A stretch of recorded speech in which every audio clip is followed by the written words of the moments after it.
I first got into chemtrails when I had some solar panels fitted onto my roof, and I noticed on the days that the sun was out, it was great, 4 kilowatts, happy days. And then I noticed some days it got down to 1 or 2 kilowatts when actually the weather forecast sun. I'd never taken much interest in the weather until I was earning money out of it. And then when you find out you've earned only a fifth of what you should have earned according to a weather forecast, then something wasn't quite right. And I'd never heard the word before, chemtrails. And then when I went and looked it up on YouTube, I couldn't believe that somebody would actually spray the sky with lines deliberately. And yet, as the weeks went by, I found out absolutely it's true and they were doing it.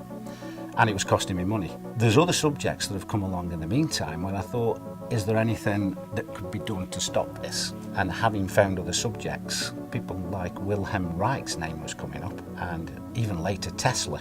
Wilhelm Reich, very, very clever person in as much that he realised there's an energy in life that's very, very powerful and important and is related to good health. And after many years of investigation, he found out there were some fantastic properties to this, and he called it orgon, which is related to ether. Other people came along, people like Trevor Constable, who looked at generating and changing the weather with certain pieces of equipment. And this isn't the use of chemicals, this is actually the use of equipment which reacts with ether, and it's perfectly 100% natural. Wilhelm Reich actually found out there was amazing cures with ether, and one of them was cancer. He actually cured the people that the hospitals discarded and put them on the scrap heap basically and says we can't cure you. And Wilhelm Reich virtually cured every single one of them. He understood what ether was about. And how he found out about the cancer is that when you change the frequencies of DNA, the DNA loses all its instructions. And that means that the DNA grows distorted and it can't grow the way that it should grow. In other words, if it's part of your skin or it's supposed to be part of your kidney, it grows into a deformed piece of the body that shouldn't even be there. But by correcting the frequency, the DNA goes back to grow how it should do.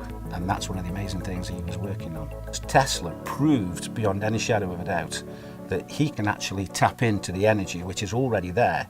And what I mean by that is when you have two opposing potentials, you can tap in the difference between the two potentials, and that's your energy that you're actually creating. Now, Tesla said something that I thought was very interesting. I only found this out recently. He talked about ether, and he made this statement that ether controls magnetism, electricity, and all energy. Now, to actually come out and say that, he must have had some basis as to why. We know that Tesla based all his works on facts and many, many experiments. And of course, we use many of Tesla's technology today, both in electricity, magnetism, etc. And so we're in a position now where we're looking at equipment that Wilhelm Reich manufactured and made.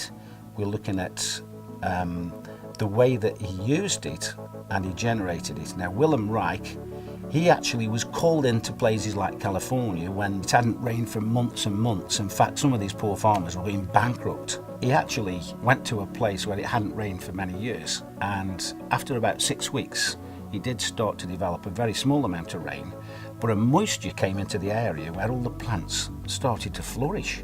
According to what his daughter said, that area continued to flourish for another 50 years. The other thing that Wilhelm Reich noticed is the texture of the rocks changed from being crumbly to having some body back to it again. So when we talk about ether, we're not talking about just weather modification or health to the body. Ether must be some kind of energy which controls, as Tesla said, everything. It's like the link that ties and controls everything together, whether it's energy, magnetism, or electricity. I would love to be able to use ether to bin 1, 2, 3, 4, 5,000 square miles of chemtrailing. That would be fantastic, before they use it for all the other agendas. And if we could do that, happy days, because that's what a lot of people are looking forward to, a day where all this crap is not in their control anymore. And I believe if we could master this, ether will do exactly that.